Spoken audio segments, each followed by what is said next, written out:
Hello बच्चों, let's read this question. So the question says, what are the various courts set up under COPRA? Next is, what are the institutions set up under COPRA for the redressal of grievances explain. यहाँ पे हमसे पूछा गया है कि जो कोपरा है, act है, उसके अंडर कौन से कोर्ट्स सेटअप किए गए हैं, कौन से इंस्टीट्यूशन सेटअप किए गए हैं for the redressal of grievances.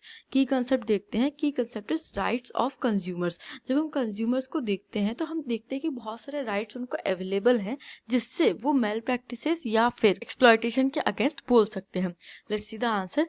Under the consumer protection act COPRA 1986, a three-tier quasi-judicial machinery at the district, state and national levels have been set up for redressal of consumer disputes. Consumer protection act आया था जिसे कोपरा भी कहते हैं 1986 में, और उसके under 3 tyre कासी जुडिशियल मशीनरी स्टेप हुई है। 3 टायर मतलब कि 3 लेवल्स पे, नेशनल लेवल पे, स्टेट लेवल पे और डिस्ट्रिक्ट लेवल पे, लोकल लेवल पे, ऐसे 3 लेवल पे 3 टायर जुडिशरी। और कासी जुडिशरी मतलब कि वो सिर्फ कंज्यूमर रिलेटेड जो भी इश्यूज है उनको डील करेंगी। अपार्ट फ्रॉम कंज्यूमर अगर कोई भी इनजस्टिस एक्सेट्रा होता है तो उसके लिए जो normal session courts, high courts etcetera होते हैं वहाँ पे जाना होता है। तो यहाँ पे redressal for the consumer disputes in institutions को सेटअप किया गया है। Next is district courts deal with cases involving claims up to ₹20 lakh. State level courts deal cases between ₹20 lakh to 1 crore, and national level courts deal with cases involving claims exceeding 1 crore.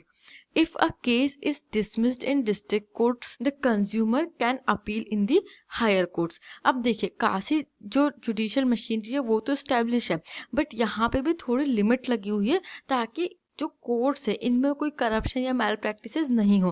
तो जो district level courts हैं वो deal कर सकते हैं 20 lakh rupees तक का, अगर कोई भी फ्रॉड एक्सेट्रा रिपोर्ट किया जाता है उनके पास तो उससे। अगर 20 लैक्स का कोई क्लेम करता है कि हमारे साथ इतना ऐसा अन्याय हुआ है और हमें 20 लाख रुपीस ऐसा कंपनसेशन मिलना चाहिए, तो ये मैटर जो जाएगा वो कहाँ जाएगा, वो डिस्ट्रिक्ट कोर्ट में जाएगा। अगर कोई डिमांड करता है 20 लाख से ज़्यादा का और 1 करोड़ से कम तक का, लेकिन इस लिमिट में अगर कोई अपना कंपनसेशन डिमांड करता है तो वो जो केस है वो स्टेट लेवल कोर्ट में जाएगा।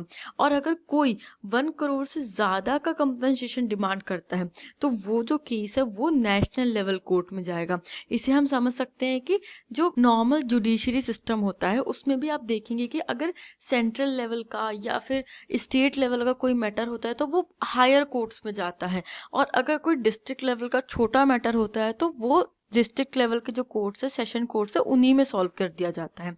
Next is, if a case is dismissed in district level court the consumer can appeal in higher courts. अब देखिए, ये भी एक फैसिलिटी अवेलेबल है, क्योंकि देखिए अगर डिस्ट्रिक्ट लेवल कोर्ट में जो जज होते हैं वो आपका केस नहीं सुनते हैं, डिसमिस करते हैं या आपके अगेंस्ट ऐसा जजमेंट सुनाते हैं, तो जो कंज्यूमर है उन्हें राइट है कि वो हायर कोर्ट्स में अपील कर सकते हैं। सेम सिस्टम जो हम नॉर्मल जुडिशरी में देखते हैं कि अगर डिस्ट्रिक्ट लेवल कोर्ट से या हायर जो हाई कोर्ट है वहाँ से जो जजमेंट आता है वो सेटिस्फैक्ट्री नहीं है तो हम सुप्रीम कोर्ट तक के अपील कर सकते हैं।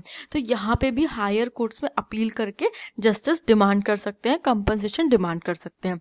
I hope you understood this question. Thank you and best of luck.